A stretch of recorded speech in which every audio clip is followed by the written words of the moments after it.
श्री रामचरितमानस की यह विशेषता है कि उसमें अनेक ऐसे शब्द हैं जिनका अर्थ शब्दकोश में उस रूप में नहीं मिलेगा। आप जैसे शब्दकोश बने हुए हैं, किसी शब्द का अर्थ जानना हो तो आप ढूंढते हैं कि इसका क्या अर्थ है। तो उस संदर्भ में ऐसे अनेक शब्द मानस में हैं जिसको जब आप शब्दकोश में ढूंढेंगे तो अर्थ तो मिलेगा, पर वो अर्थ उस अर्थ से भिन्न होगा जिस अर्थ में गोस्वामी जी ने उस शब्द का प्रयोग किया है। और तब सबसे अच्छा उपाय यही है कि गोस्वामी जी के शब्दों का अर्थ जो है वो हम मानस में ही ढूंढने की चेष्टा करें कि उनकी दृष्टि में दुख और सुख यदि दो शब्द हैं तो उसकी एक प्रचलित परिभाषा और दूसरे गोस्वामी जी जो दुख और सुख की परिभाषा प्रस्तुत करते हैं उसमें क्या अंतर है।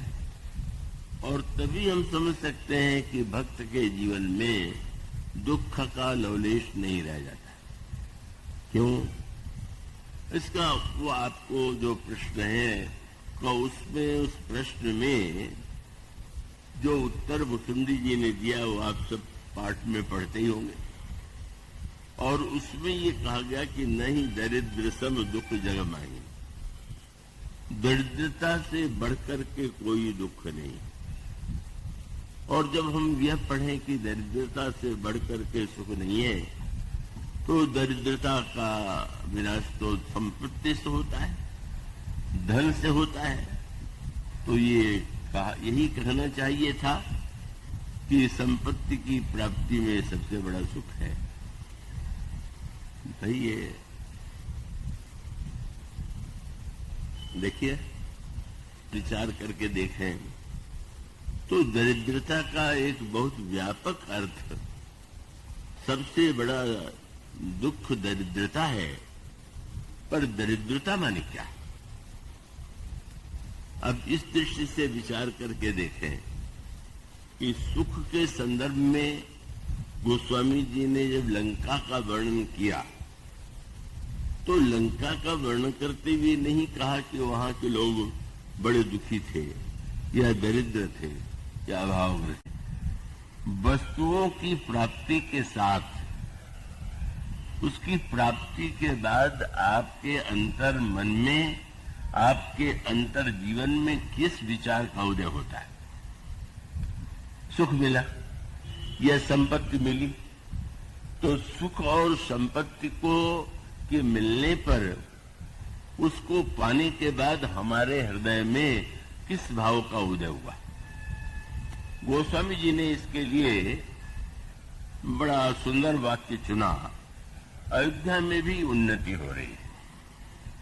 और जिसमें भगवान श्री राम के द्वारा धनुर्भंग हुआ, धनुष टूटा, तो विश्वामित्र जी के आदेश से महाराज जनक ने पत्र भेजा महाराज दशरथ के पास।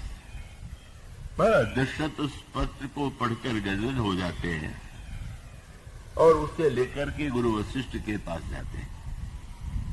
तब वो गोस्वामी जी ने एक संकेत किया और सभी के लिए बड़े महत्व का है कि महाराज दशरथ सभी अवसरों पर, चाहे वो दुख का अवसर हो चाहे सुख का अवसर हो, गुरु वशिष्ठ के सामने उसका निवेदन अवश्य करते हैं। तो बालकांड के प्रारंभ में ही आता है वर्णन कि महाराज दशरथ बहुत दिनों तक राज्य करते रहे और अयोध्या में सर्वत्र उन्नति हो रही थी।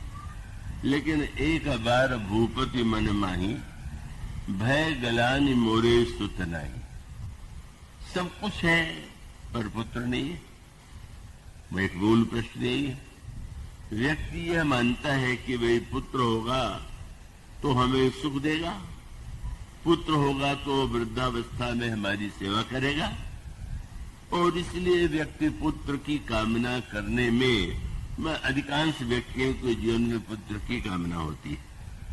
और शास्त्रों ने भी यह कह करके एक वाक्य कहा, पुत्र शब्द का जो संस्कृत में अर्थ है वो अर्थ यही है कि उन नाम के नरक से जो मुक्त करे वो पुत्र है। इसका अभिप्राय है कि जब पुत्र के द्वारा व्यक्ति का श्राद्ध किया जाता है, उसका तर्पण किया जाता है, तो अनेक नरकों में से एक नरक जिसका नाम पुण्य है वहां न है, उसको नहीं जाना पड़ता। तो अब ऐसी स्थिति में महाराज दशरथ के हृदय में पुत्र पाने की कामना उत्पन्न हुई, ग्लानि हुई।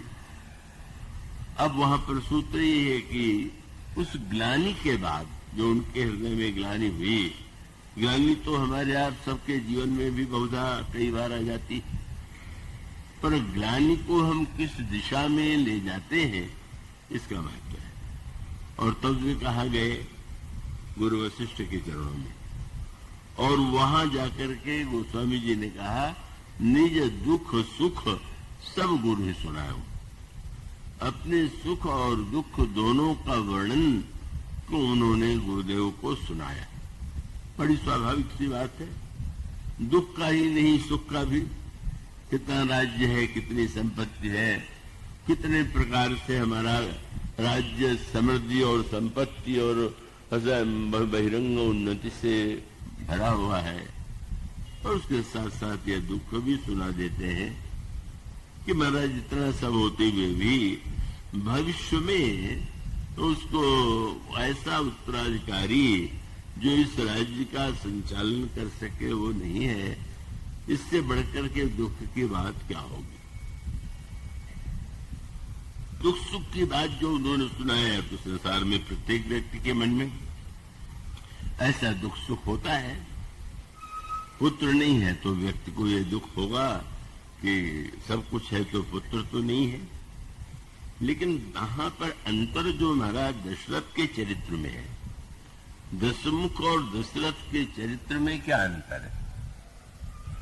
महाराज दशरथ के जीवन में जब कोई घटना घटित होती है और रावण के जीवन में जब कोई घटना घटित होती है, तो दोनों में अंतर क्या दिखाई दे? जैसे रावण के मन में एक क्षण के लिए ये संशय उत्पन्न हुआ कि जिन्होंने अकेले 14,000 खरदूषण हमारे बंधुओं को त्रिशरा का वध कर दिया, क्या वो मनुष्य हो सकते हैं? और ये लगा कि खरदूषण मौसम मलवंता ते नहीं को मारे ही बिनु भगवंता।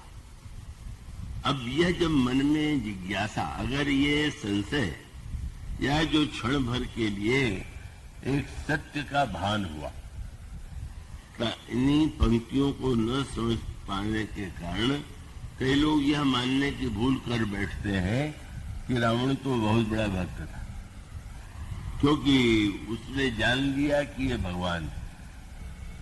ये गहराई से आप जब नहीं पढ़ते हैं तब आपको ऐसा लगता है। उसका मूल सूत्र यह है, उसको दृष्टांत के रूप में यूं कहें कि यहाँ बिजली है, उसके प्रकाश में प्रवचन हो रहा है और आप सुन रहे हैं, और वर्षा में आप देखते हैं कि आकाश में बिजली कौंधती है, बिजली चमकती है। दोनों को हम बिजली शब्द बिजली कह करके संज्ञा देते हैं, पर दोनों में अंतर क्या है? इस प्रकाश में हम और आप एक दूसरे को देख रहे हैं और हम अपने विचार आपके सामने प्रकट कर रहे हैं, आप उसे सुन रहे हैं। पर जब आकाश में बिजली चमकती है तो उसमें कितनी भी चमक क्यों न हो, क्या उस चमक में आप पुस्तक पढ़ सकते हैं? क्या उस चमक में आपको सामने वाली वस्तुएं सही रूप में दिखाई देंगी? और इसका उत्तर है कि बिजली के प्रकाश, बिजली आकाश में जब कौंधती है तो देखने वाला घबरा जाता है। और अधिकांश लोगों का स्वभाव और स्वाभाविक है कि जब बिजली आकाश में चमकेगी तो एक गर्जना, कड़कड़ाहट की ध्वनि गूंज उठती है। और उसके बाद तीसरी प्रक्रिया ये होती है कि बिजली चमकी, ध्वनि हुई और बहुत बार ऐसा होता कि बिजली कहीं किसी व्यक्ति पर गिर गई, किसी घर पर गिर गई। तो ये जो बिजली है उसको हम क्या ये कहें कि ये सचमुच प्रकाश है? तो रावण के जीवन में जो इस प्रकार के विचारों का उदय है, यह कोई दीपक का प्रकाश नहीं है। यह प्रकाश तो बिजली के समान कौंधने वाला क्षण भर के लिए आया, और इसके बाद जब उसके हृदय में यह बात आई तो फिर एक परीक्षा है। और परीक्षा क्या है कि अगर आपने दवा खाई है तो उसकी कसौटी ये नहीं है कि दवा कितनी मूल्यवान है, उसकी परीक्षा ये है कि उसका आप पर प्रभाव क्या पड़ा। तो ऐसी स्थिति में जब कोई व्यक्ति उसने सोच लिया है भगवान, अगर ये भगवान की ज्ञान है तो भगवान का ज्ञान होने पर उसका परिणाम आपके जीवन में किस रूप में आवेगा। और तब उत्तरकांड में आपको पढ़ने को मिलेगा कि राम कृपा बिनु सुनु खगराई, जान न जाई राम प्रभुताई, और जाने बिनु न होई परतीति, बिनु परतीति होई नहीं प्रीति, और प्रीति बिना नहीं भगत दृढ़ाई, जिम खगपति जल की चिकनाई। जब भगवान के प्रभाव को, उनकी महिमा को व्यक्ति जान लेता है तो उसके हृदय में विश्वास उत्पन्न होता है, विश्वास से भक्त का उदय होता है। ये क्रम है। तो अगर रावण ने भगवान के स्वरूप को जान लिया तो क्या उसके हृदय में विश्वास का उदय हुआ क्या? और क्या रावण के हृदय में भगवान के प्रति भक्ति का उदय हुआ क्या? इसका अभिप्राय है कि रावण के जीवन का यह ज्ञान आकाश में चमकने वाली क्षण की बिजली के समान है, जो व्यक्ति के हृदय में आतंक की सृष्टि करती है। तो उसका प्रत्यक्ष प्रमाण है। जान करके विश्वास होता है, लेकिन रावण के जीवन में तो ठीक उल्टी बात हो गई। जन रंजन बस यही प्रश्न आ जाता है कि कहीं ये मनुष्य है कि वो ईश्वर है। और तब उसका सहज उपाय हुआ था कि वह तो ऐसे गुरु का शिष्य था कि जो जिनसे बढ़कर के गुरु संसार में है ही नहीं, और वो त्रिभुवन गुरु है, भगवान शंकर। उन भगवान त्रिभुवन गुरु शंकर जी का शिष्य रावण अंततो गत्वा शिष्य का कर्तव्य क्या है? आप यूं विचार करके देखें कि आपके शरीर में कोई रोग होगा तो आप कहां जाएंगे? वैद्य के पास, डॉक्टर के पास। और उसके सामने जाकर के आप कहेंगे कि मुझे कष्ट है और इस कष्ट को देख करके आप दवा दीजिए। तो ऐसी स्थिति में गुरु ही वैद्य, चिकित्सक है। रामायण में उत्तरकांड में कहा गया सदगुरु वैद्य वचन विश्वासा। तो रावण के लिए तो यह मार्ग खुला हुआ था कि वो कैलाश पर्वत पर जाकर के भगवान शंकर के चरणों में निवेदन करता कि मेरे अंतःकरण में यह जिज्ञासा उत्पन्न या संशय उत्पन्न हुआ कि अयोध्या के राजकुमार ईश्वर है कि मनुष्य है। रावण धन्य हो जाता, लेकिन उसकी अपने बुद्धिमत्ता का जो अभिमान, मैं क्यों पूछने जाऊं, क्या मुझ में कम बुद्धि है क्या, यह गर्व उससे रोकता है। शंकर जी के पास नहीं जाने का प्रयास करता है। और दशरथ जी के जीवन की विशेषता ये है कि चाहे दुख की घटना हो, चाहे सुख हो, या किसी प्रकार से कोई वृत्ति उत्पन्न होती है तो वे सीधे कहाँ जाते हैं? एक बार भूपति मन माही, भय गलानी मोरे सुत नाही, तो गुरु गृह गए हूं तुरंत में ही पाला। चरण लाग कर विनय नशाला, अपना दुख सुख सुना दिया। अब जैसे दवा के वैद्य के सामने जब आप अपनी समस्या रखेंगे तो आपको उसके लिए उचित औषधि देगा। और आप ये देखेंगे किस प्रकार से गुरु वशिष्ठ ने उन्हें आदेश दिया कि श्रृंगी ऋषि के द्वारा तुम पुत्रेष्ट यज्ञ करो, तुम्हें पुत्र प्राप्त होगा। अब ये गुरुदेव की जो पद्धति थी वो बड़े महत्व की थी। वे चाहते तो वैराग्य का उपदेश दे सकते थे। वे कह सकते थे कि क्या पुत्र का प्राप्त होना ही जीवन में सुख का कारण है? क्या पुत्र के अभाव में व्यक्ति धन्य और भक्त नहीं बन सकता? पर वे जानते हैं कि पहली कक्षा में ही अगर व्यक्ति को ऊंचे से ऊंची कक्षा की बात बता दी जाए तो बताने वाले के मन में बड़े ही संतोष हो कि उसने अपनी बुद्धिमत्ता और ज्ञान का पूरा उपयोग किया। अंत में लोमश जी के जीवन में यही तो भूल थी। भूसुंडी जी ने कहा कि मैं श्री राम की भक्ति की कथा सुनना चाहता हूं, और उन्होंने उनको वेदांत ज्ञान दिया। ये लगा कि ये तो वेदांत और ज्ञान का अधिकारी। तो जब आप किसी पहली कक्षा के विद्यार्थी को आप वह बात सुना देंगे कि जो सबसे ऊंची है, आज की बड़ी समस्या है।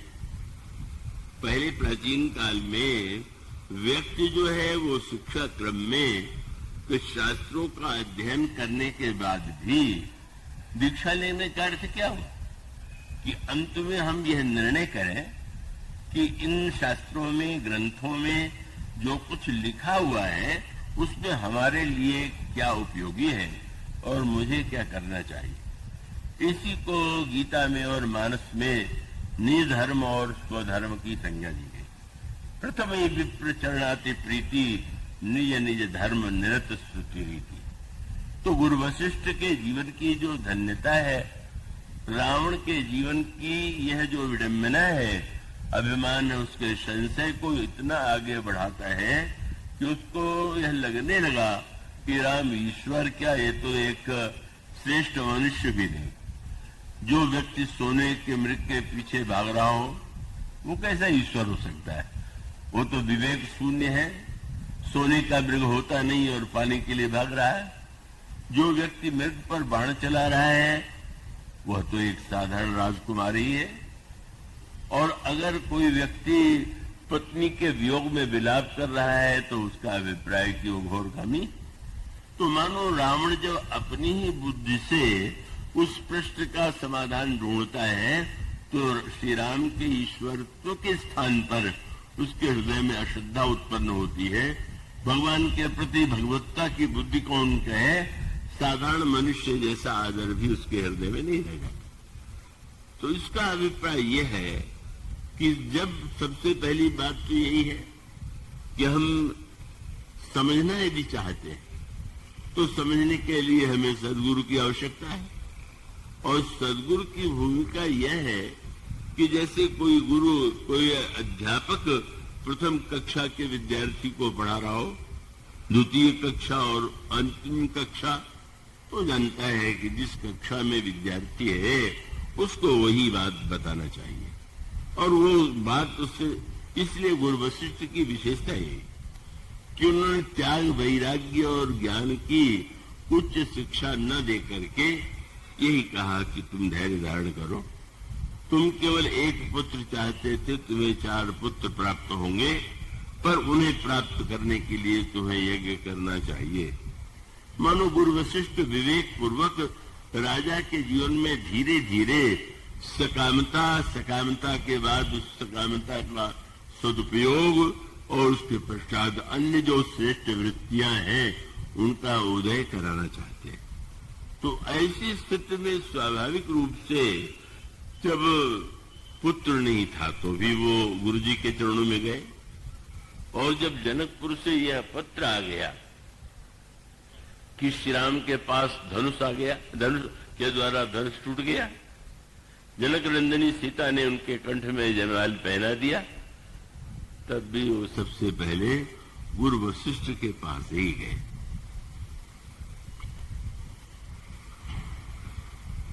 उस समय गुरु वशिष्ठ ने पत्र पढ़ा, आनंदित हुए। पुत्र जन्म का आनंद, पुत्र के विवाह का आनंद किसके जीवन में नहीं होता। लेकिन उस समय गुरु वशिष्ठ ने उस आनंद की एक जो व्याख्या की उसमें और लंका में जो व्याख्या की गई उसमें अंतर है।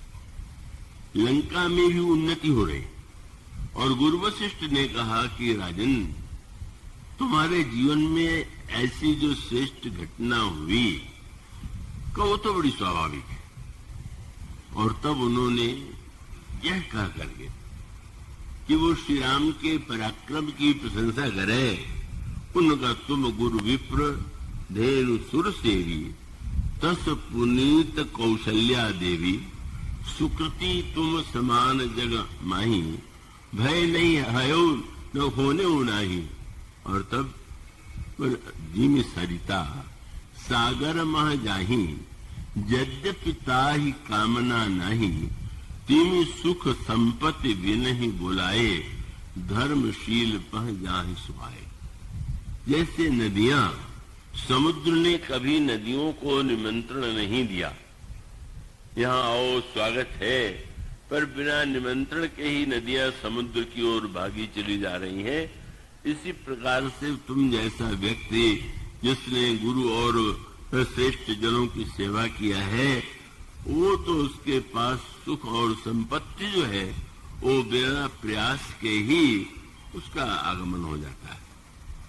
अब यहीं पर लंका में और वहां का अंतर बता दिया गया।